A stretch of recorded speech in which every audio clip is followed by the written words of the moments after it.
Bismillahir Rahmanir Rahim. So today I'd like to make a presentation that is very dear to me regarding a untold part of the history of Christianity as it relates to Islam in Europe, the presence of Muslims in Europe, the interactions of Muslims with Europeans or Muslims within Europeans. The dates might be a surprise to some of you. 337 to 1229, inshallah. So I'll get into those in just a minute. But as we're looking at the background picture of this slide, this is the Strait of Gibraltar, Jabal al-Tariq.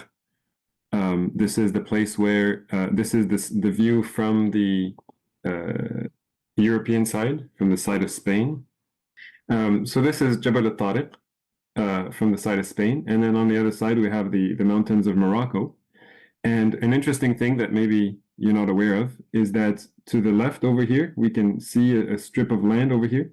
That's a city that even to this day is still part of the country of Spain. It's called Ceuta or Ceuta. And this is the place where Tariq ibn Ziyad, crossed the Strait of Gibraltar for the conquest of Andalus by the Muslims. So this is what we're going to talk about, inshallah. I'll bring up a few questions to start with. Bismillah. A lot of this presentation is going to make reference to the way that history is taught in Europe. I was born and raised in France. My mom's American, but I was born and raised in France. And so that year 732 was emphasized a whole lot in French education. We would hear about it throughout middle school, throughout high school. This is the year that, according to the textbooks of history in the French education curriculum, this is the year that the Franks, Charles Martel, the hammer, he expelled the Arabs from France. And you see that dot on the map. This is the place that battle took place. A second thing that I'm going to make mention of in the presentation is another place in France. You see that little red dot right there. So for those who are not aware, there's a mountain range in between Spain and France over here. And then this is the border of Italy on the side. So at the tip over here, there's a city, a small French town. And you can see in that map, it's a little small, but you can see the name of that city is, where's the mouse? Bismillah. Okay. The name of the city here is, in French, Ramatuel. Historians say that this comes from the Arabic Rahmatullah. And this is still on the map today. This is a French town called Rahmatullah. So there's a few things of history that are worth talking about. So now a question. These three pictures that you have here, they're representative of the Catholic Church. What's the missing word here on the line? The something Catholic Church. Or another way to ask the question is, where is that top picture? The Vatican. The Roman. This is the Vatican. And so what's the word on the line? Roman. The Roman Catholic Church. Yes. So maybe, we're not always aware of all the details of that history, but it's worth mentioning a couple things about the Roman Catholic Church and why it's called the Roman Catholic Church. We know that the Roman Empire adopted Christianity from Byzantium, Constantinople. And the Council of Nicaea was over there in Constantinople. So why is it called Roman Catholic? If you've seen the movie, you would know these two guys. Anybody recognize this shot from the movie? That's Maximus on the right, the gladiator. Yeah. On the left, I forgot. He's the son of Emperor Aurelius. I forgot his actual name. So his name is Commodus. Yes. So this was Commodus died in the year 192. This was the time that the Roman Empire was the widest Of course, the movie starts all the way north in the snow, I think in Britain, England. So this is the widest that has been. And so that century that issued after that, or that followed after that, was very unstable because the land is so wide. So after that unstable century, they started doing what they called tetrarchy. Tetrarchy is that one emperor would appoint 4 different people, usually 4 sons or 2 sons and a nephew and a son or something like this, or a son-in-law, something like this. They would assign 4 to be in charge of different parts of the empire, so they would be less unstable. It happened, and then one emperor still ends up being in charge of the whole empire, and then later on they divide it again, and later on they reunite. So 3 times again the empire was divided and then reunited and then redivided and reunited like this. And so you see the date at the bottom there, 395. So this is after the adoption of Christianity, and the one at the top I believe is before. Yes, 306. So just a little bit of background about why we call it the Roman Empire, or why we call it Roman Catholicism. The bottom picture you see here is a division that was made, and that division became permanent. The Western Roman Empire in red, and then the Eastern Roman Empire in purple. So let's go ahead and start now talking about the interaction of Islam and Christianity. In 306, Constantine the Great becomes the emperor and restores Byzantium and calls it Constantinople, or it was called at least later on Constantinople for following his name. He died in 337, and that's the year that we had on the first slide. So this Constantine the Great, he held the Council of Nicaea. Many people are aware of the Council of Nicaea, especially Muslims. In this council, there was a long debate for many days in the year 325, and there was 2 versions of Christianity that were presented at the debate. One of them by the priest Arius, it's called Arian Christianity, and the other one they chose the young bishop by the name Athanasius, yes. And the priest Arius was a pupil of the bishop you have on the right. I guess we could call him a bishop, Eusebius, who was the scholar, you could say, of the Arian perception of Christianity. So this Arian perception of Christianity takes its name from Arius, that priest that was part of the debate. And Arian Christianity lost the debate, and the other version of Christianity won the debate, which believes that Jesus is the Son of God. Arius rejected that idea. Nope, Jesus is not the Son of God. After the debate, Eusebius still continued to interact and teach. These 2 versions of Christianity were widespread among the leadership, among the scholarship of Christians at the time. Eventually, he ends up convincing the emperor himself to adopt Arianism. So in the year 337, Emperor Constantine now adopts the Arian version of Christianity, which means he becomes a monotheist. That's also the year that he dies. But his son carries on his legacy. So this is the part of Christianity that I was not taught growing up in France, and most people are not taught. We are taught that Christianity started with the worship of Jesus as Son of God at the Council of Nicaea, and then it continued from there, and there was persecution of anybody who didn't follow that view. So Emperor Constantine adopts the Arian version of Christianity, which is that Jesus is not the Son of God. Jesus was just a messenger. His son, Constantius, this is a picture I took from a book that somebody wrote about him. His son carries the legacy of his father, and basically he becomes the author of Aqidat al-Tawheed.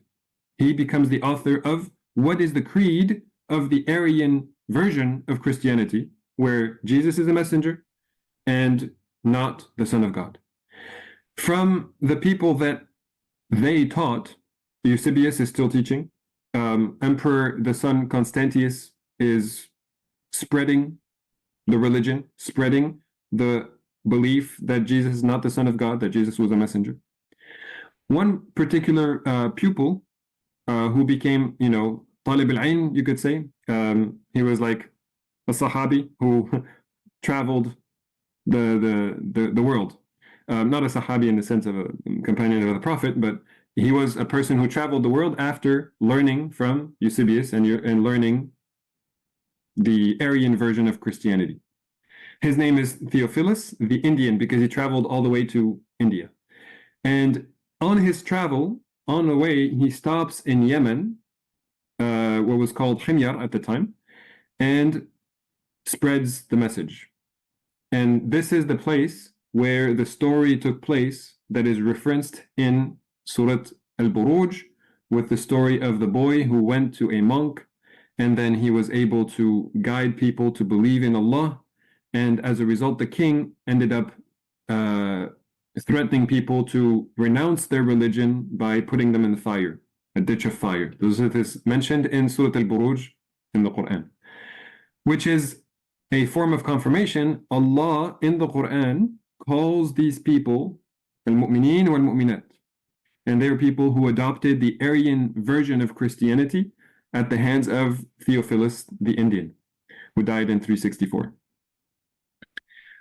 After the passing of Constantius, 361, the next emperor, Bismillah, Julian the Apostate. He's known as Julian the Apostate. He went back to the paganism of the Romans, and he brought Athanasius back in power in Alexandria, where he came from. Who's Athanasius? Athanasius was the opponent of the Arian version of Christianity at the Council of Nicaea. So over here, at the council, Arius was on the one side, and Athanasius was on the other side. When Constantius became the emperor, he exiled Athanasius to a town in Germany. So now this Julian the Apostate, he brings back Athanasius. In the centuries that followed, in the decades that followed, some emperors were supportive of the Arian branch, some not so supportive. It wasn't a clear-cut yes or no, until we come to the next emperor, or not the next emperor, an emperor down the line, Theodosius. He declared anathema, which means that the ones who follow the Arian version of Christianity must be killed, must be tortured until they believe that Jesus is the Son of God. That emperor died in 395. And he had a council, a religious council. By the way, anathema is a Christian declaration. So this was a emperor who believed Jesus was the Son of God and persecuted anybody who didn't believe that way. So in that council, 381, now a third God was added to the picture. That's when the Holy Spirit was added to the picture. And historians note that Theodosius canceled every creed that was agreed upon for the past 60 years, 55 years.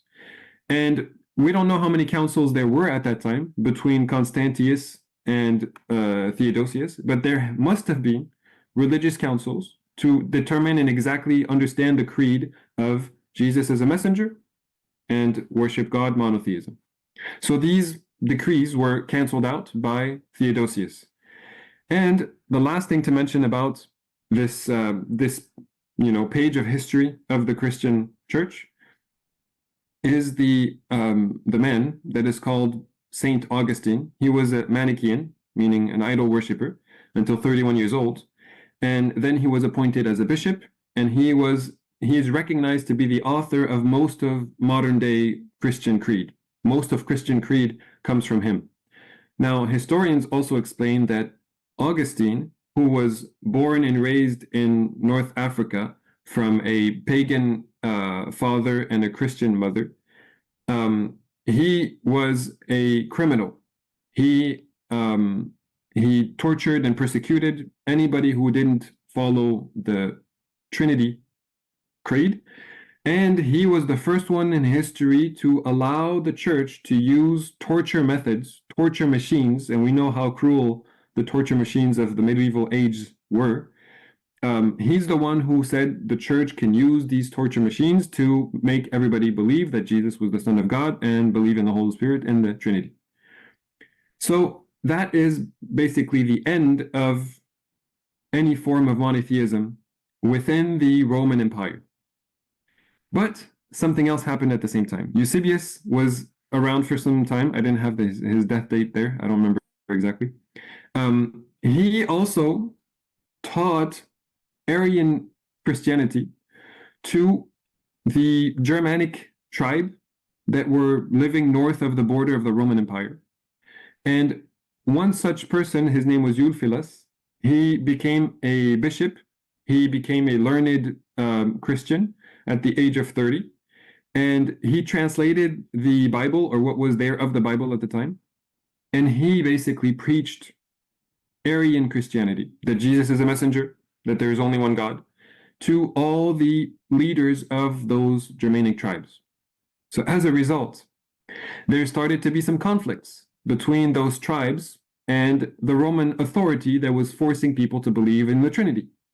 Thousands were massacred. Eventually, one of those Germanic leaders, who's now an Arian, meaning a monotheist, believing in Jesus as a messenger, he conquers Athens. And he starts on a journey now, going across the coast of the Mediterranean Sea, going all the way to Rome, sacking Rome, and then his people, the Visigoths, settle on the on the western side of Europe in Spain. So this, it took place over a few decades, as you can see. This is the first of many Germanic tribal incursions into the Roman Empire. We'll talk about a few more, and the result will be that by 476, the western side of the Roman Empire, remember how they were divided red and purple? The western side of the Roman Empire no longer exists. There's no more Roman Empire on that side. There's still church leaders in that western side, because none of those Germanic tribes were trying to destroy the culture or trying to destroy the Trinitarian version of Christianity. So there were still church leaders, but there was no more Western Roman Empire as an authority. As we talk about these, I'm going to refer back to this slide a few times. We see the names of these Germanic tribes. Bismillah. So the Franks ended up founding the French kingdom. Then you have the Vandals up here that went across, down, and then to Africa.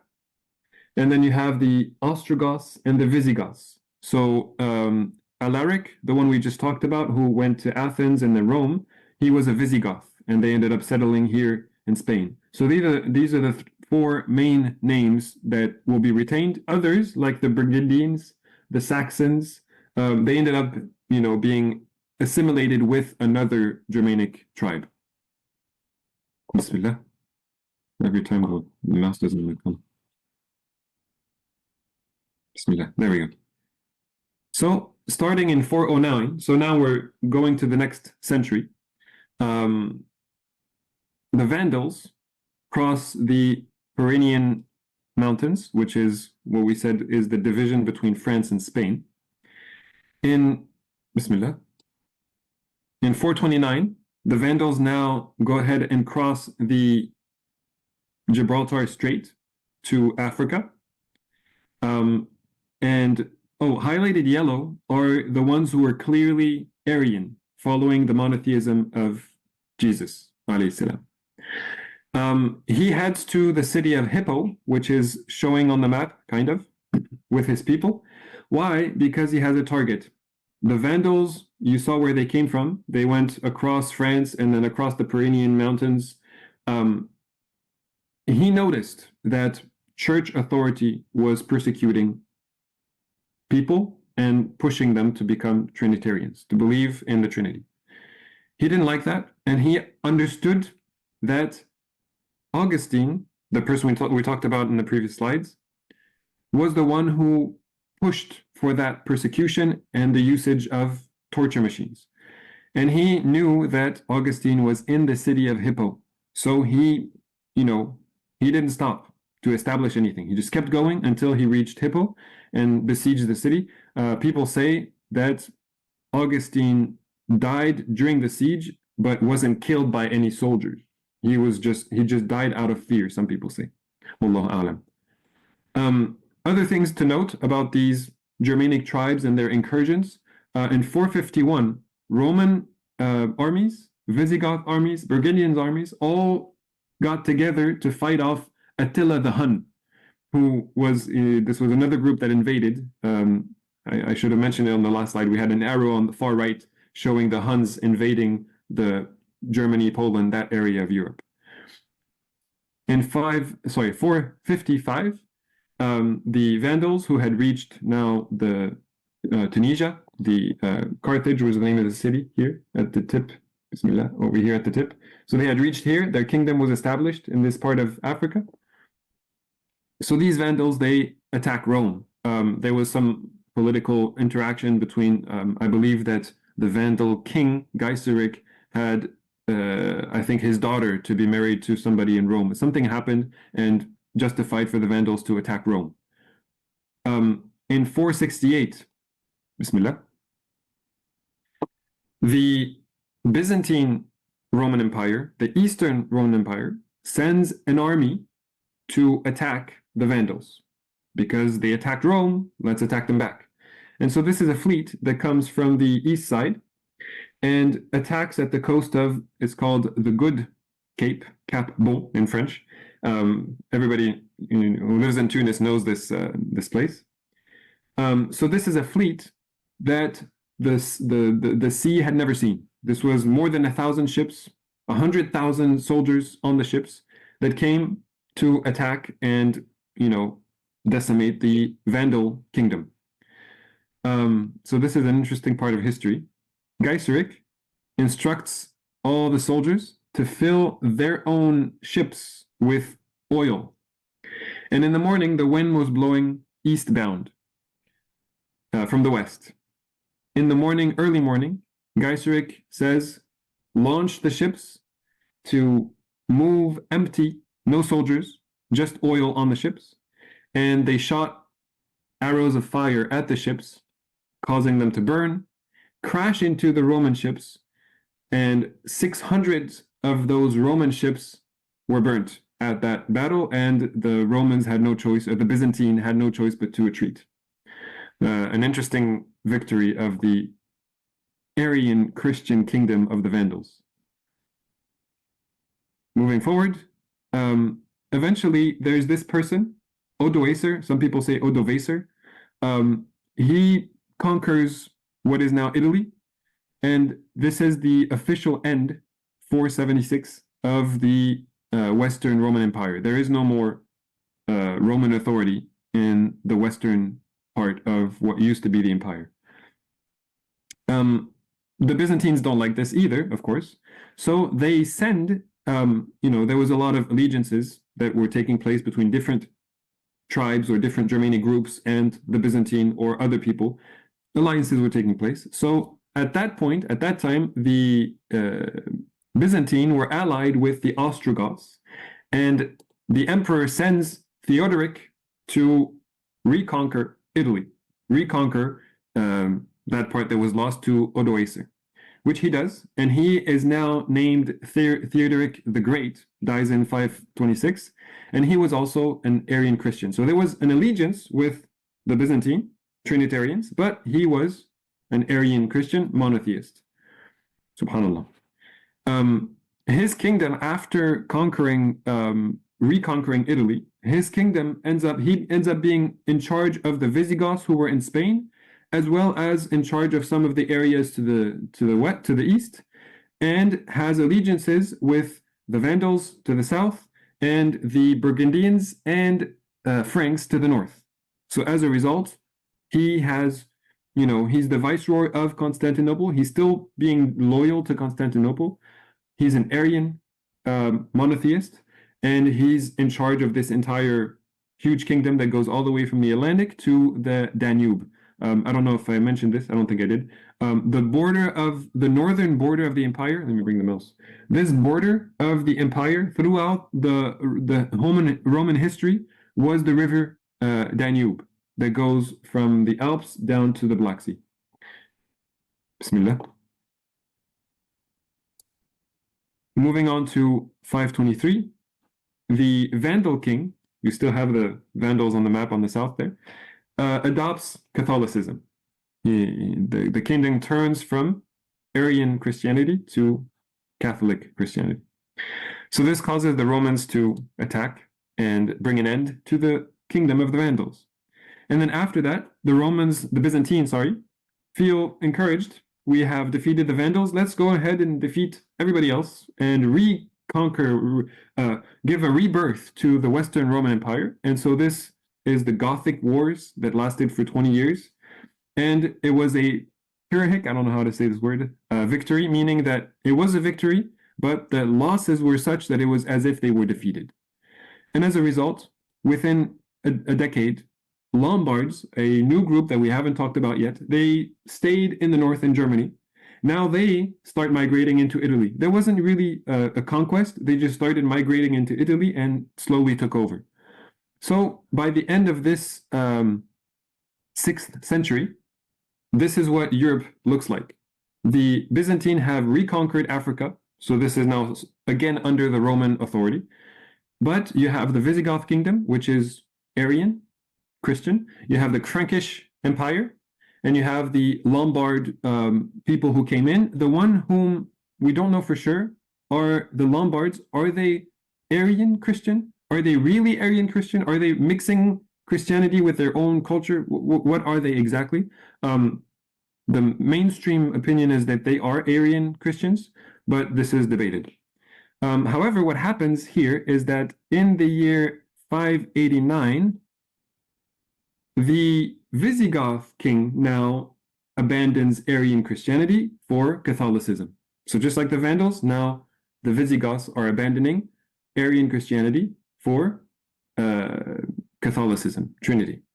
So that year, 589, is the last authority, the last power that was Arian Christian, clearly Arian Christian, promoting monotheism, that now is no longer promoting monotheism. And 589, all of us know that the Messenger of Allah in Arabia, sallallahu alaihi wasallam, is already, 19 years old, something like this. Now let's talk about these three groups, the Frankish and the Lombards and the Visigoths, for a few more minutes, inshallah. Bismillah. 495. So now we're going back almost a whole century compared to the map I just showed. 495 is when the Frankish king, Clovis, is baptized into the Catholic Church. So all these Germanic groups that we talked about that came into what used to be the Western Roman Empire, all of them were Arian or a mix of Arian Christianity and their own culture, to the exception of the Frankish. The Frankish became the sword of the church. They became the only Catholic authority or power in what used to be the Western Roman Empire. So this is a picture or a painting of him being baptized by the church. In 534, the Frankish kingdom grows, and Burgundians and Saxons are incorporated into the kingdom. 584 to 90, the Lombards start establishing themselves in what is now Italy, like we talked about, they migrated without much of a fight. Now they start establishing themselves and repel the Byzantine and Frankish attack. So there's these three factions that are interacting. And this remained the status quo for 100 years. This map that you just saw and we have on the screen again, it stayed like this for 100 years. Visigoths, Frankish, Lombards, and the Roman Empire. And I'm making abstraction of all the other tribes to the north. Why did it remain this way for 100 years? Well, look at the dates. What happens is the Byzantine Empire is busy with the Muslims rising in the east. So you have the Battle of Mu'tah, 629, the Battle of Yarmouk, 636. Jerusalem is taken in 637. Egypt is conquered in 642. Naval battles between the Byzantine and the Muslims from 652 to 655. Qayrawan, which is in modern-day Tunisia, 670. And then Carthage, 28 years later, surprisingly. And then all the way to Morocco in Tangiers in 708. So the Byzantine are busy with the Muslims. As for the other groups that you still see on the map, the Visigoths were busy with their internal strife. The Frankish were busy with their internal strife, and especially with their conflicts with northern groups. And the Lombards were not fully established, and they were also busy with their internal strife. So nobody conquered land at that time. It was like the history stood still for a century in Europe, subhanAllah. So then Tariq ibn Ziyad, we have seen now the Muslims have reached all the way to Morocco. Tariq ibn Ziyad in 711 crosses the strait. Now there's something important to mention here. Historians, you might have heard the story when you were a kid. Tariq ibn Ziyad arrives in Spain, in Andalus. He burns the ships and he announces for his whole army, where are you going to go now? The enemy is in front of us. The sea is behind us. There's no choice. We have to fight. This is a legend. Historians explain to us that there's no way this happened for 7 reasons. Number 1, the ships that Tariq ibn Ziyad used were rented from the Roman count or duke or whatever you want to call him at that little green dot on the map, which was, like we said, this is a city that still today is part of the Spanish country.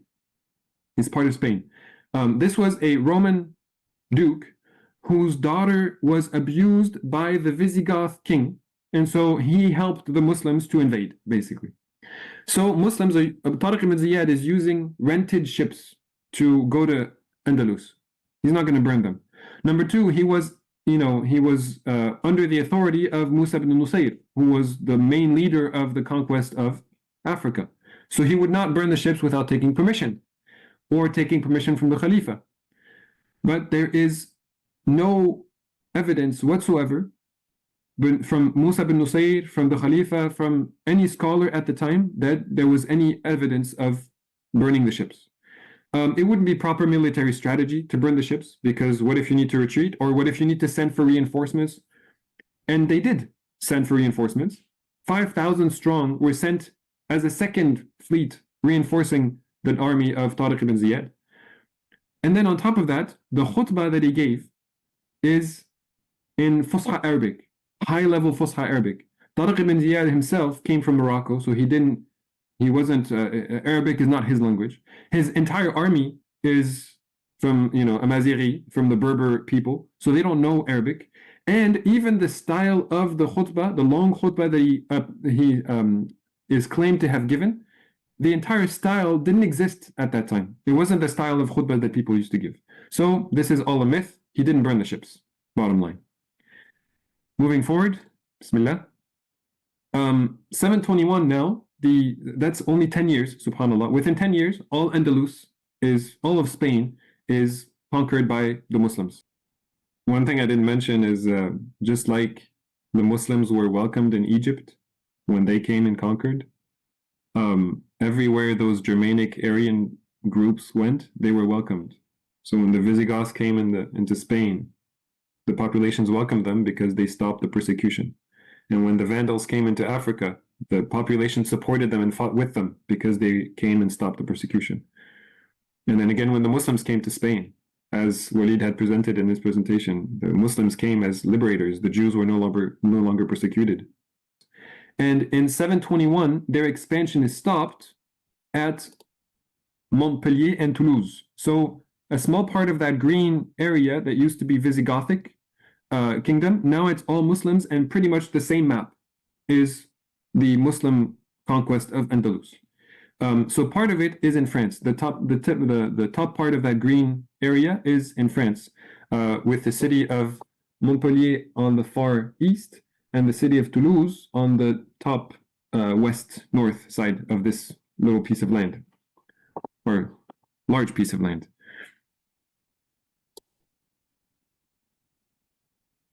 So now let's go ahead and go back to that dot on the map that I showed in the first slide that is hammered in the curriculum. Where did this come from?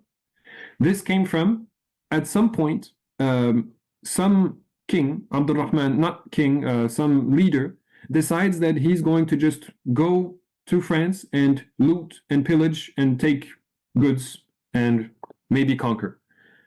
He had nothing to do with the actual Andalus authority, Muslim authority. He was not he was not sent by the Khalifa. This was just a guy who decided to cross the mountains. He crossed from the other side, even though the Muslims, were established in this area. He crossed from the other side of the mountains and went north straight up to here, and was defeated. So this was a contingent who was not at all part of the Muslim conquest enterprise, so to speak. It is in 759 that the Frankish now invade that part of France. So now the Muslim presence in Spain stops at the Pyrenean Mountains. There's no longer that small settlement in the south of France. And thus, the map changed into this map. You have the Frankish kingdom, you still have the Lombards that are there, and then you have the Umayyad Emirate and the Abbasid Caliphate. Still, where did Rome come into the picture? Why is Catholicism called Roman Catholicism? That's because the Frankish kingdom, this is 771, expanded until Italy was also part of the kingdom. And this man, you have his name here, Charlemagne, 768, 814. He's the one who conquered, who made the Frankish kingdom the largest, and he established the papal state, the state of the Pope in Italy. And the state of the Pope was a very small state, and Italy, for maybe a few centuries after that, was always divided between all these city-states. It was like 15, 20, 100 city-states within Italy. And the main thing here is that now, Charlemagne, after 300 years, there is a new Roman emperor in the western side of the Roman Empire. The Pope himself crowns Charlemagne as the emperor. So now it's like Romans want to reestablish their authority in a new form now. It's not the Roman Empire as it used to be. It is still an empire that is Roman, because it's Roman Catholic and crowned by the Pope on the date of December 25 of the year 800, subhanAllah. And this is a picture of him being crowned. I mean, you have to think about the concept of religious authority giving political authority to somebody kneeling with a sword. The visual of this painting is strong to me, at least. And like we said, he established the papal states. One last page of that history is the second dot that I had mentioned earlier in the presentation. So at the top, on the north side of France, actually, I didn't mention this when I was talking about this place. So this was the battle that the French history books have all over the place. For a year, during my studies, I was actually living in the closest French city to that battle. And we visited the place where that battle took place. And basically, historians explain that history books make a much bigger deal out of it than it actually was. It wasn't much of a battle. There were some casualties, but it was more like one side raided the camp and the other side raided the camp, and then they just left. Wallahu a'lam. Now, what about the second dot? This is the dot that we said has the city called Rahmatullah, which was turned into Ramatuel in French. How did that come about? Because we haven't seen a Muslim presence all the way that far. We said that they stopped at Montpellier, right? So how did that come about? Bismillah. This is what is called the Fraxinet, which is Imarat Jabal al-Qilal. A Muslim authority sent reinforcement, sent help, because pirates were pillaging and ravaging that blue area of the Frankish kingdom. This was the farthest from the capital. This was in between the Lombards of Italy and the Frankish of France. So that area was being pillaged and ravaged by pirates. Muslims came in and established some form of a better authority, but they still had military presence and power, so they controlled some of the passes of the Alps. And for those years, for almost 100 years, Muslims had a military presence there until basically they did things that people didn't like, and so all the dukes and counts and people around fought them off, and no more Muslim military presence in that area. But Muslims were still there. There were still Muslim traders, people who had established themselves. I mean, we're talking about from the Andalus period, there was almost 100 years that Muslims were established in this part of France. And now we're talking about another 100 years that Muslims were established in this part of France. So families, marriages, you name it, there were still Muslims present in that area. And history proves it. Even after the military presence was gone, historians record that the city of Montpellier in particular, that was over here on the map, is thriving and is very diverse, and there are Muslims present there all the time. They even had a what's it called? An order. One of the mayors of the city of Montpellier put an order that the mayor of this city cannot be Jewish or Muslim. If he has to write it down in the 12th century, that means that it wasn't completely out there that a Muslim could want to become the mayor of that city. Like, it's in political paper that we don't want a Jew and we don't want a Muslim. If they had to write, we don't want a Muslim as the mayor, that means that Muslims were present and had the potential of maybe taking political leadership. And this entire presentation is based on a couple of research. This is a French writer, Didier Amonot.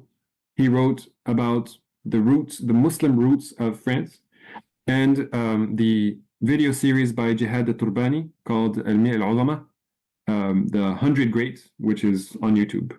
And he's an academic, so everything he explains is based on research, thorough research, as far as I can tell. Barakallahu fikum.